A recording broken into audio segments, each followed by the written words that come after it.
یہ اللہ تبارک و تعالی کا فضل خاص ہے، اور اللہ تبارک و تعالی کا ہم پر سب سے بڑا کرم ہے کہ اس خالق و مالک نے ہمیں مسلمان پیدا فرمایا ہے۔ جب ہم اسلام کی بات کرتے ہیں، جب ہم دین کی بات کرتے ہیں، تو یہ بات ہمارے ملحوظ خاطر رہنی چاہیے، اس بات کو ہمیں ذہن نشین رکھنا چاہیے کہ جب ہم دین اسلام کہتے ہیں تو اس سے ہماری مراد صرف عقائد نہیں ہے، یا اس سے مراد صرف اعمال و عبادات نہیں ہے، بلکہ دین اسلام اللہ تبارک و تعالی نے ایسا جامع اور ایسا مکمل دین ہمیں عطا فرمایا ہے کہ جہاں اس میں عقائد ہیں وہیں عبادات ہیں، اور وہیں اللہ تبارک و تعالی نے ہمیں معاملات کے بارے میں بھی کامل رہنمائی عطا فرمائی ہے۔ عقائد کے حوالے سے اللہ کی توحید ہے، نبی کریم علیہ السلام کی رسالت ہے، دیگر انبیاء، قرآن اور دیگر آسمانی کتابیں، روز آخرت پر ایمان، تقدیر پر ایمان، یہ ساری ایمانیات کی چیزیں ہیں۔ اور اس کے بعد عبادات، نماز ہے، روزہ ہے، حج ہے، زکوٰۃ ہے، یعنی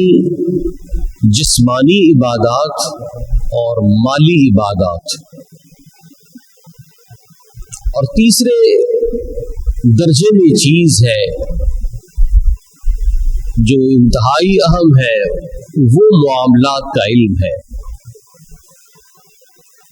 یعنی معاملات سے مراد یہ کہ جو معاملات زندگی ہے، جن سے ہمارا نظام حیات چلتا ہے، اللہ تبارک و تعالی نے صرف عقائد اور عبادات ہمیں عطا نہیں فرمائی،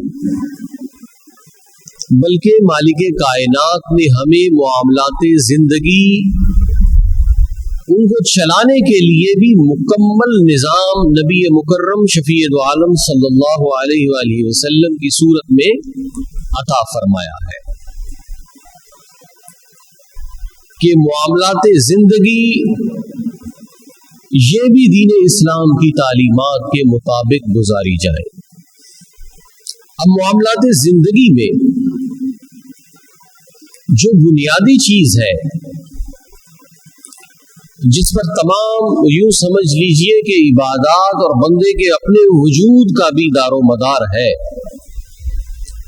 وہ ہے انسان کی تجارت، خرید و فروخت کا معاملہ۔ کیونکہ یہاں پر اگر دنیا میں بندے نے رہنا ہے تو وہ کچھ خریدے گا، کچھ بیچے گا، کچھ وہ بنائے گا۔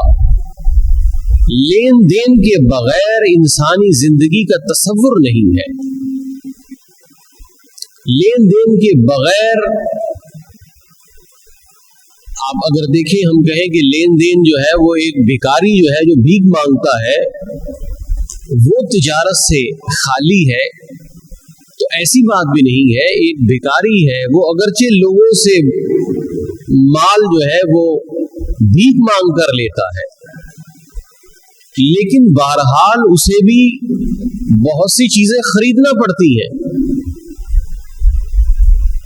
خرید و فروخت سے کوئی شخص بھی خالی نہیں ہے، ہر شخص کو خرید و فروخت کے ساتھ واسطہ پڑتا ہے۔ نظام زندگی کو چلانے کے لیے تجارت، خرید و فروخت یہ بنیادی چیزیں ہیں، ان سے کوئی بھی انسان عاری نہیں ہو سکتا۔ اور اللہ تبارک و تعالی نے بھی ایک مومن کے لیے اس چیز کو ضروری قرار دیا ہے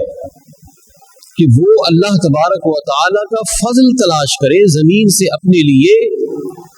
اللہ تبارک و تعالی کا رزق تلاش کرے جو مالک کائنات نے اس کے لیے رکھا ہے۔ اس رزق کے لیے وہ اپنے اسباب کو اکٹھا کرے،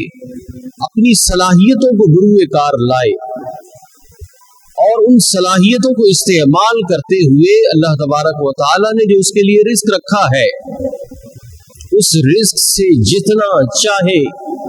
اپنے لیے مال اکٹھا کرے، کیونکہ اللہ تبارک و تعالی نے جو بندے کو رزق دیا ہے، اللہ رزاق ہے۔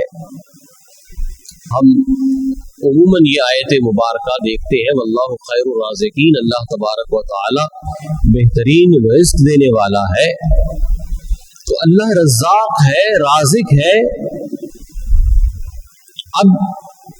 ایسا نہیں ہے کہ بندہ بیٹھا رہے اور اس کو اللہ تبارک و تعالی گھر میں ہی ساری کی ساری چیزیں پہنچا دے۔ یہ اللہ تبارک و تعالی نے نظام ہی نہیں رکھا اس دنیا میں۔